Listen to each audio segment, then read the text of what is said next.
Um fugitivo da Ilha do Mal chamado Liu Ming é o protagonista desta história. Ele está fugindo de vários membros de diferentes guardas, mas nada nem ninguém é páreo para ele, pois Liu é uma pessoa com um poder brutal, capaz de eliminar a sangue frio qualquer membro de qualquer guarda que se coloque em seu caminho, quando ele se vê encurralado pelos oficiais do Ministério da Justiça. Isso nos revela que a razão pela qual Liu está sendo perseguido é porque seu pai cometeu traição contra seu povo anos atrás, e por causa disso toda a sua família foi executada. O único sobrevivente foi o nosso protagonista, que agora precisa fugir dos oficiais para poder sobreviver. Isso inicia uma batalha épica entre ele e os oficiais. A oficial captura o protagonista, mas ele usa suas habilidades para reduzir seus ossos e escapar. Depois disso, ele toma uma bebida de cura e investe contra a oficial e com muito esforço consegue derrotá-la. Mas isso foi apenas o começo da batalha, pois a morte da oficial desencadeou a fúria total do oficial masculino, que se aproxima em alta velocidade ao nosso protagonista. O oficial persegue Liu até encurralá-lo em uma cachoeira e com um olhar o faz cair. Enquanto isso, ele usa as faixas para levar o oficial junto. Os dois mergulham nas profundezas do rio, onde continuam lutando. O oficial leva vantagem até que Liu tira sua arma principal. Sem essa arma, o oficial não pode fazer nada e, combinado com o fato de Liu estar o asfixiando por trás, o oficial acaba perdendo a vida. O protagonista para de respirar e seu corpo flutua à superfície. Pouco depois, o corpo do protagonista é achado por Gu-san e Guan-da. Gu-san. Ele tenta acabar com a vida de Liu, mas ao tentar, percebe que o rapaz possui uma proteção poderosa ao redor de todo o corpo. Isso surpreende os dois e eles decidem não acabar com Liu Ming, mas dizem a ele que, em troca, não receberá nada.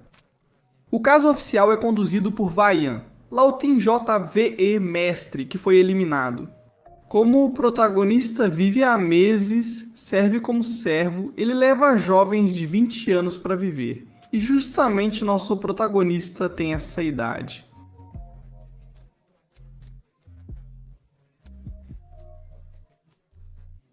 Esse ritual tem como objetivo fazer parte de uma das 5 seitas mais importantes do mundo.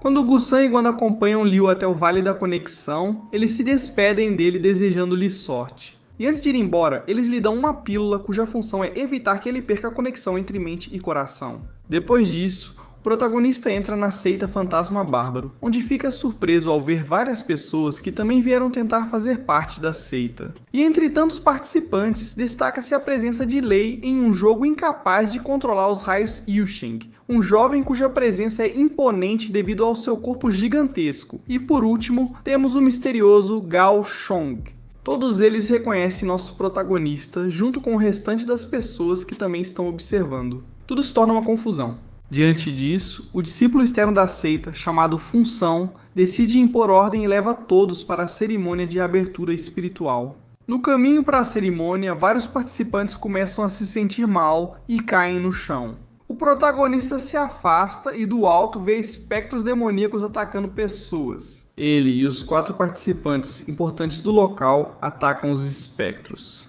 E enquanto isso acontece, o mestre Gi-Rukuan observa tudo do seu conforto, ficando impressionado considerando que apenas um deles poderá ajudá-lo até alcançar seu objetivo de revitalizar sua divisão dos 9 efeitos. Por isso, logo os espectros demoníacos param de aparecer e nosso protagonista se aproxima da cerimônia de abertura espiritual. Antes que ele possa agir, um sujeito se aproxima, oferece companhia e o engana com incentivos. Mas isso era só Gui. E encontra o mestre Rukuan Gi-Rukuan, e encontra o Gui, o mestre Gi-Rukuan, e mestre Gi-Rukuan. E encontra Rukuan com o mestre Gi-Rukuan. É o mestre Gi-Rukuan. Gui encontra o mestre Gi-Rukuan. O mestre Gui encontra o mestre Gi-Rukuan.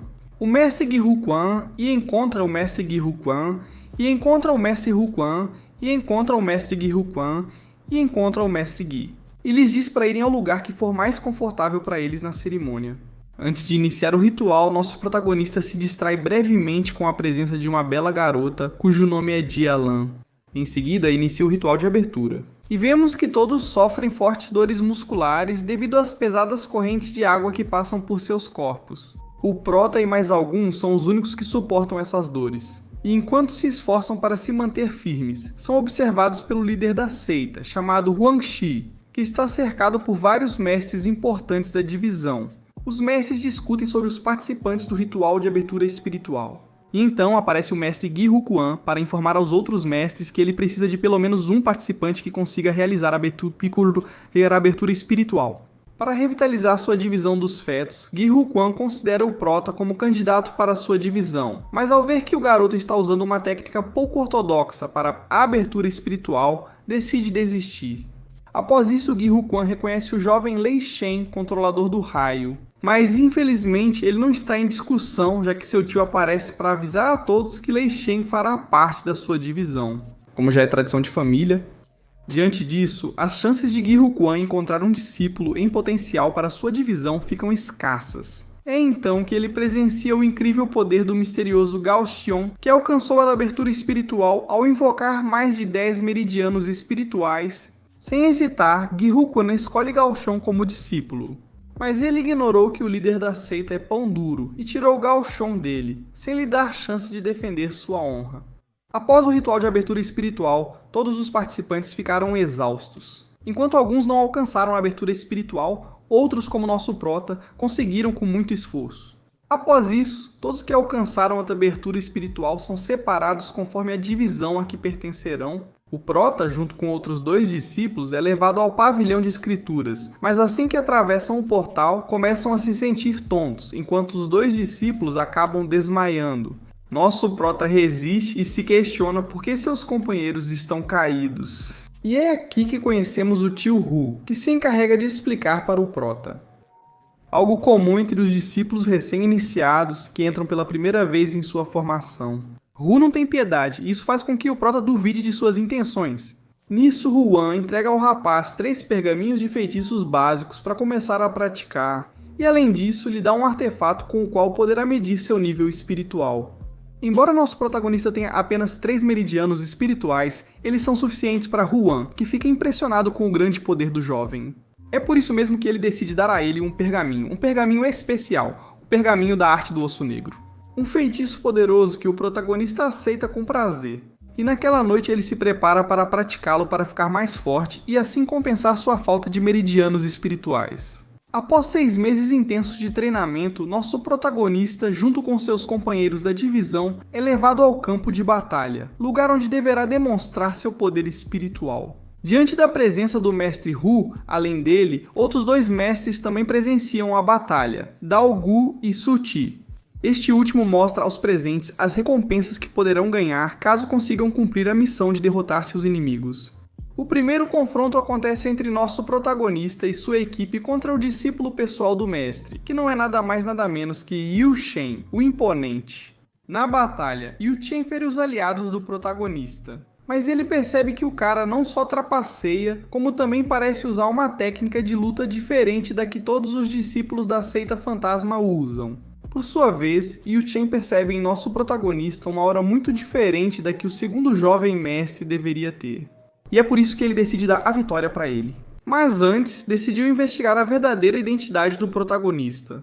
Em seguida, o mestre Hu avisa ao Prota e seu grupo que enfrentarão Xiao Feng, discípulo com 6 meridianos espirituais. Desta vez, os companheiros do nosso Prota decidem desistir, então ele enfrentará Xiao Feng sozinho.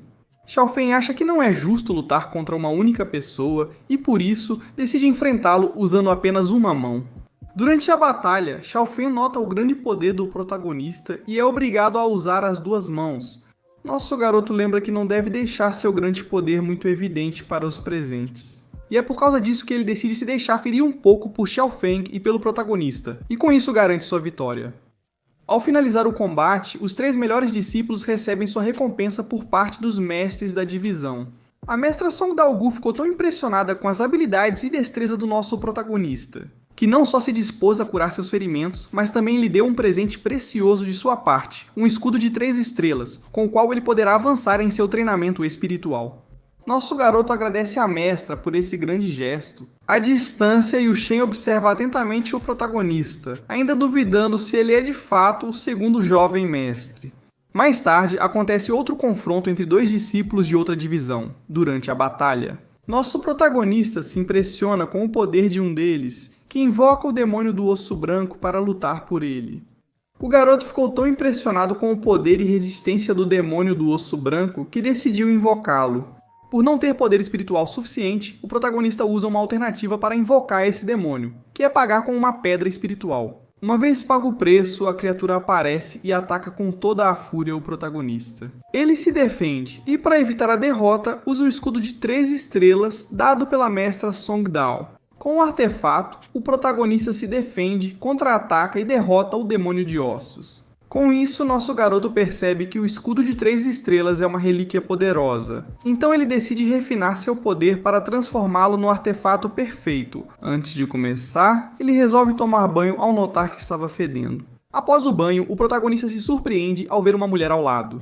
Ele pergunta o nome dela, ao que ela responde que se chama Mu Chen-yun e revela ser sua esposa. O protagonista se assusta, mas a garota explica que deve se casar com ele por causa de um pacto antigo entre as famílias. Nosso protagonista fica acanhado e começa a agir com timidez. Isso surpreende a garota, pois ela ouvira rumores de que ele não era tímido.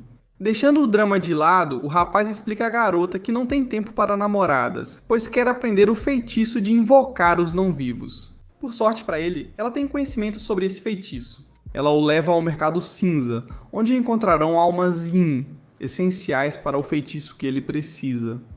Ao chegar ao mercado cinza, nosso protagonista é logo persuadido pelos vendedores das barracas de artefatos. Apesar das tentações, Mu Chen-yun o mantém com os pés no chão. Após uma longa caminhada e depois de se livrarem de alguns vendedores trapaceiros, os dois chegam ao salão dos 10.000 tesouros. O protagonista pergunta sobre as almas Yin e o vendedor explica que existem 3 tipos: baixo, médio e alto. Cada nível de alma tem seu preço, e como nosso garoto só tem 3 pedrinhas espirituais, ele compra a garrafa de almas Yin mais barata.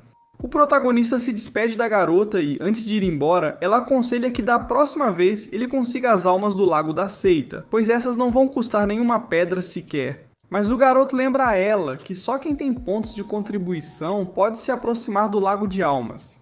Diante disso, Mu Chen-yun sugere que ele participe da próxima missão da seita para ganhar pontos de contribuição. O garoto aceita e depois disso se retira em alta velocidade.